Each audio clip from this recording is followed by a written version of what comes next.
Ndabaramukije mwese inshuti za Isezerano TV, muraho mumeze neza, Yesu nashimwe. Baramukije mbifuriza amahoro y'Imana n'imigisha yayo biva ku mwami wacu Yesu Kristo, umuyobozi w'ikenga utuye ahera hirengeye mu gihugu cyo mu ijoro, utegereje twese ko azagaruka gutwara itorero. Nishimiye kongera kuvugana namwe kugira ngo tuganire ku ijambo ry'Imana. Umutwe w'ijambo dufitiye umunsi uravuga ngo kwihangana mu kigeragezo ariko utegereje isezerano. Kwihangana mu kigeragezo ariko utegereje iki?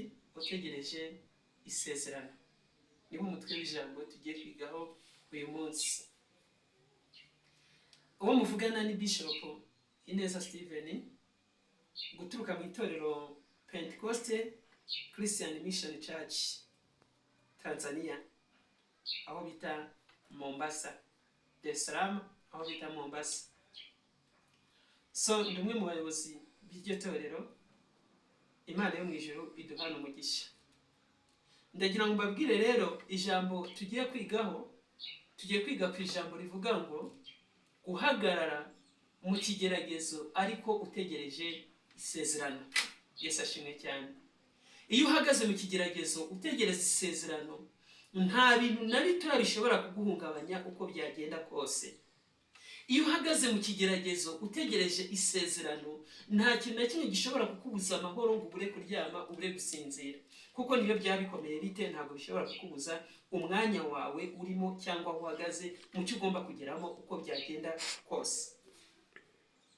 Iyo uhagaze mu kigeragezo utegereza isezerano, uri umukobwa utegereza isezerano ryo kurongorwa, barakubwira bati yego arashaje agize imyaka 40, ariko ugahagarara ku isezerano kuko Imana yakubwiye ngo uko byagenda kose mwana wanjye uzashyingirwa, uzakora ubukwe bwiza, nukuri imodoka zizaza, abazungu abirabura bazagutahira ubukwe, kandi ubukwe bwawe bikagira igihe kite bigashobora.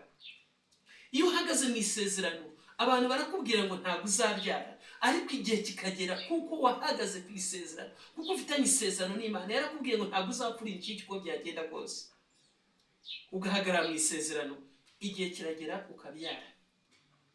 Iyo uhagaze mu isezerano, abantu barakubwira ngo uzagwa mu bukode, ariko kuko ufite isezerano Imana yakubwiye kuko uzubaka inzu ndetse uzagira n'izo gukodesha. Ugahagarara ku isezerano ukavuga uti uko biri kose uyu munsi ndakodesha, ejo landlord arambwira nabi, bwacya mu gitondo bimeze gutya, ariko ntabwo ucika intege iyo uhagaze mu ki?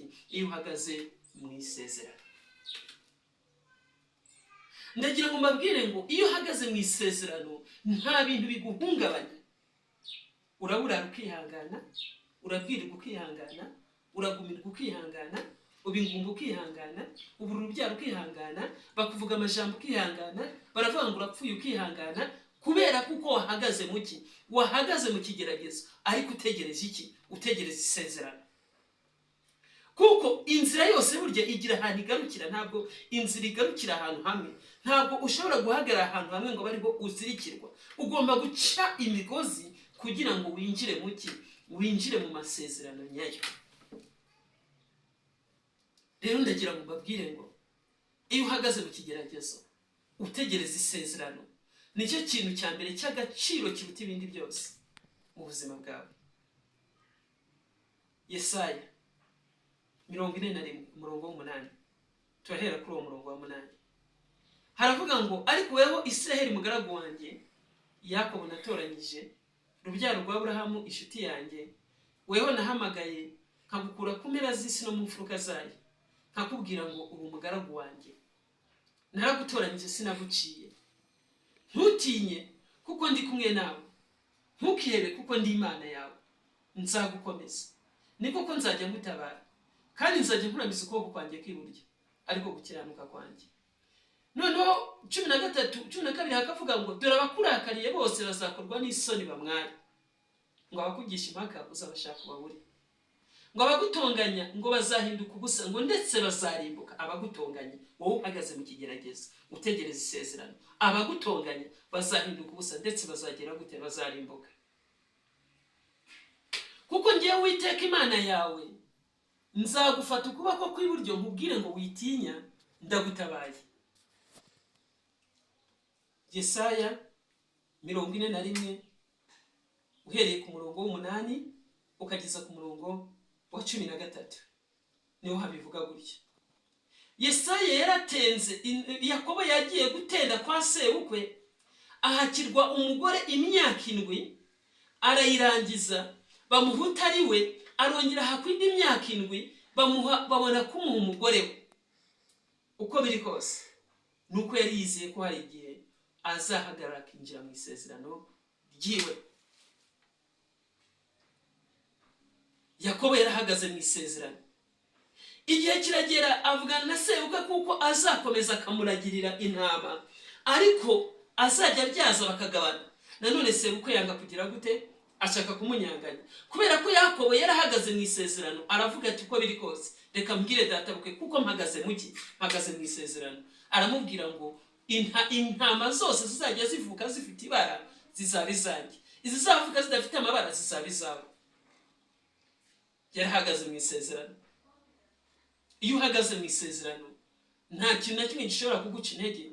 Iyo uhagaze mu isezerano, nubwo abantu bavuga ngo urapfuye, Imana iragutabara. Iyo uhagaze mu isezerano nta kintu na kimwe cyaguca intege uko cyaba kimeze kose. Ugomba guhagarara mu isezerano, ugomba kuba mu kigeragezo. Ikigeragezo ukakibamo, niyo wakibamo imyaka 10, niyo wakibamo imyaka 20, niyo wakibamo imyaka 30, ariko igihe kiba kizagera ukinjira mu masezerano. Ndagira ngo mbabwire guhagarara mu isezerano ni ikintu gikomeye. Iyo utari mu isezerano hari ibintu byinshi biguca intege, hari ibintu byinshi biguhangayikisha bikakubuza amahoro. Ariko iyo uri mu isezerano uko byagenda kose urahagarara isezerano ukaritindamo, kubera ko ufite amasezerano. Kandi ntabwo ushobora kwinjira mu kintu udafite isezerano. Iyo ufite isezerano biba byiza kuko ikintu kinjiramo kizi, nta nubwo kigutungura, nta nubwo kikubera ikibazo.